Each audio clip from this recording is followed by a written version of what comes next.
Welcome, bienvenidos, benvindu to the Soccermetrics Copa Libertadores Show, a production of Soccermetrics and Soccer Down Here, the only English-language podcast devoted to South America's premier club competition. I'm your host, Howard Hamilton, the founder of Soccermetrics. After a week away, the Copa Libertadores is back in action with Matchday number 4. It's moving day, the Libertadores. We'll start to see teams confirm their place in the knockout rounds. A few confirm that their Libertadores dream is a mirage, and the rest will make their way for either the exits, the Sudamericana, or the knockout stage. In this episode, I'll go through the matches that will be played this week. But first, let's start with news from the Libertadores. And we start with news item number 1. The strongest select new manager. Ismael Vescalvo was appointed the new manager of the Bolivian side, and he took over the team last Saturday. The 42-year-old Spaniard has been without work since he was sacked last month by Liga MX side Mazatlan, where he managed the club for 11 months. It's a quick return for Vescalvo, who was at strongest for exactly 6 months before he resigned to take the Mazatlan job. Item number 2. 2 confirmed for Libertadores 2025. We saw 2 teams confirm their presence in the 2025 Copa Libertadores over the weekend. One, a historic figure in the competition, the other, a newcomer. In Argentina, Estudiantes de La Plata won the Copa de la Liga Profesional competition 4-3 on penalties after a 1-1 draw against Vélez Sarsfield. Both teams were reduced to 10 men. Vélez actually scored their equalizer when they were down a man, and it took until the 6th round of penalties to find a winner. Fernando Suki made the decisive penalty, and Estudiantes confirmed their presence in the Libertadores for the 19th time in 2025. Bolivia's Apertura tournament had a completely shocking result as San Antonio Bulo Bulo won the final 3-2 on aggregate against another outsider in Universidad del Vinto. San Antonio are from a tiny town, 265 kilometers, or about 150 miles, east of Cochabamba, in the central valley of the country on the foothills of the Bolivian Andes. They were promoted to the first division just last year. They finished second in their group, and they eliminated much more established sides, one of which was Club Bolivar, on the way to the title. San Antonio will be the 236th different club to participate in the Libertadores next year. And in case you're wondering, they do not play at altitude, but it does remain to be seen if they will be allowed to play home matches at their stadium. Finally, news item number 3, Huachipato versus Gremio postponed. CONMEBOL announced on Sunday that the Group C encounter between Huachipato and Gremio has been suspended because of the massive flooding in the Brazilian state of Rio Grande do Sul.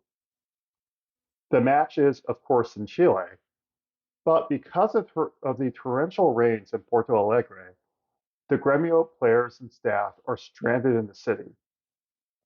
Highways have been cut off, the airport is flooded, Gremio's stadium and training grounds are flooded, and there is a state of emergency in the entire state. And unfortunately, tragically, over 50 people have died so far, and it's going to get worse over the coming days. CONMEBOL haven't announced the new date for the match, and they won't do so for a while because, frankly, there are much more important things to worry about.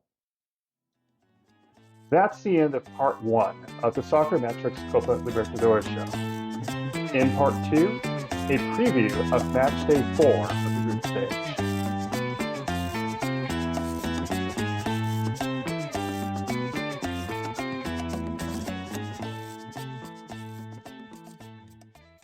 Part 2 of the Soccermetrics Copa Libertadores Show, a production of Soccermetrics and Soccer Down Here.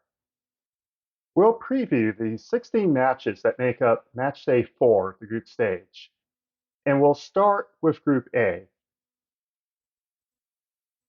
Group A features Alianza Lima versus Cerro Porteño and Colo-Colo versus Fluminense.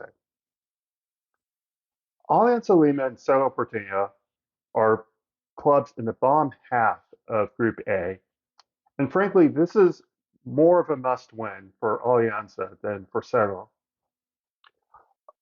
A draw is slightly more beneficial to Cerro Porteño than Alianza, and Cerro can make a push for leadership in Group A with an away win. Colo-Colo and Fluminense are two teams in the top half of the group. Fluminense won the Matchday 1 encounter 2-1 at the Maracanã. Both are coming off 2-2 draws against fellow Libertadores sides. Fluminense drew 2-2 against Atlético Mineiro, while Colo-Colo drew 2-2 versus Copersal. The lone injury concern is the loss of Guillermo Paiva for Colo-Colo. Group B sees Tijeras meet Barcelona SC, while Copersal hosts Sao Paulo. Barcelona won over the weekend 3-1 at Delfim and are currently in 4th place in Liga Pro, while Tijeras are awaiting the start of the league competition in Argentina. Tijeras are top of Group B, and a win will almost certainly assure them a place in the round of 16. In the other encounter, Copersal are facing a must-win task, which will be extremely difficult against the Sao Paulo side, who are coming off a 3-1 victory at Vitória in the Brasileirão. Copersal, for their part, drew, of course, 2-2 against Colo-Colo. The Group C encounter between Huachipato and Grêmio has been suspended, so the lone Group C match will be the strongest versus Estudiantes de La Plata. The strongest are entering this match with a new manager, while Estudiantes are coming off the high of winning the Copa de la Liga competition. And they'll be playing this match with the assurance that they will be back in the Libertadores competition next year. It's still a must-win encounter for Estudiantes, as their next match will also be on the road. In Group D, Universitario will face Junior in one of the two encounters that make up this really tight group. Universitario are currently second in the Liga Uno table in Peru, but they lost 2-0 to Tarma over the weekend. Junior, for their part, scraped into the Liga de Mayor playoffs and beat Millonarios on the weekend in the first match of the final stage. Frankly speaking, a draw would not surprise me in this encounter. Botafogo are hosting Liga de Quito in a match that is definitely a must-win match for Botafogo. They lost 2-1 at home to Bahia and lie third in the Brasileirão, while Liga won 1-0 away to Mushuk Runa and are in third place in Ecuador's Liga Pro. In Group E, Millonarios host Club Bolívar in a must-win encounter. Millonarios are sitting on 1 point, while Bolívar can clinch a place in the round of 16. Bolívar are waiting the next stage in the Bolivian league competition, while Millonarios lost 2-1 to Junior in the first match of the final phase in Colombia. The other Group E encounter sees Palestino host Flamengo. Flamengo drew 1-1 to Bragantino over the weekend and lined 7th in the Brasileirão, while Palestino defeated Copiapó 3-1 and are currently in second place in Chile's Primera Division.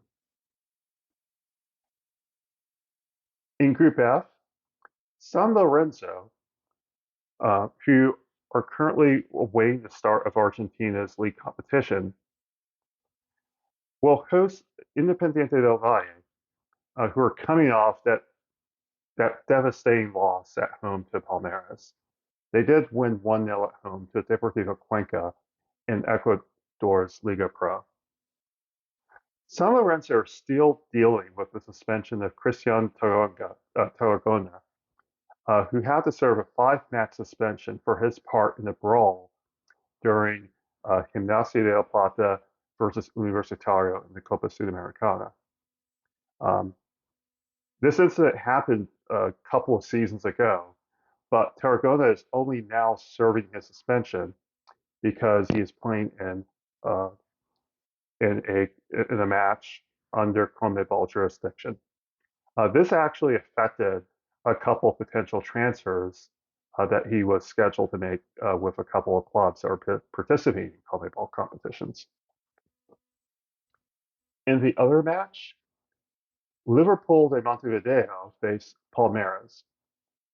Palmeiras won 2-0 at Cuiabá, who are in 6th in the Brasileirão, while Liverpool drew 2-2 to Peñarol and are in 9th place in the Apertura competition in Uruguay.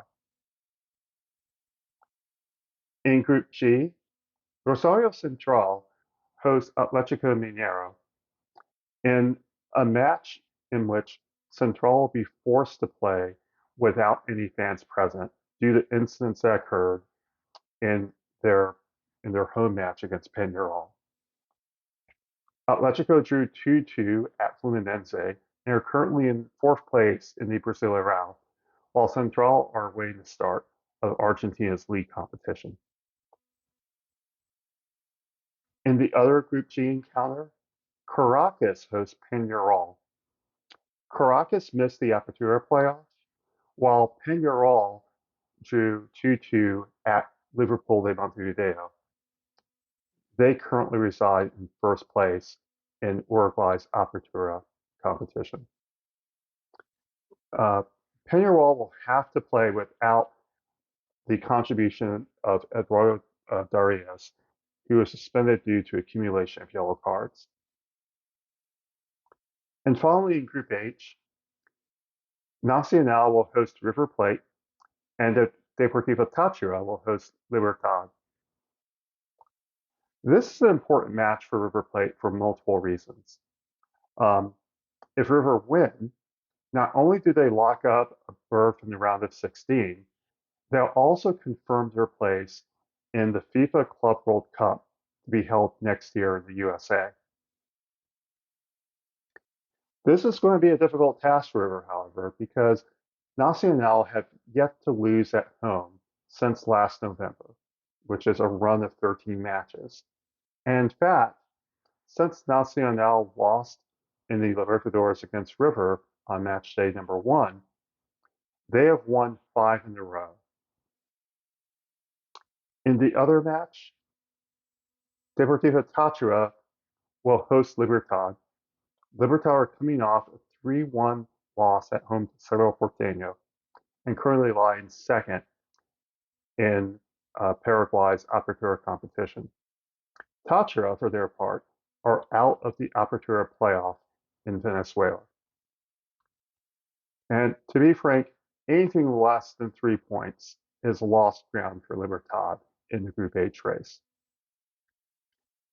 That wraps up the preview of the 4th match day of the Copa Libertadores group stage. And a reminder that you can stream every match of the tournament on Fanatiz or Fubo Sports.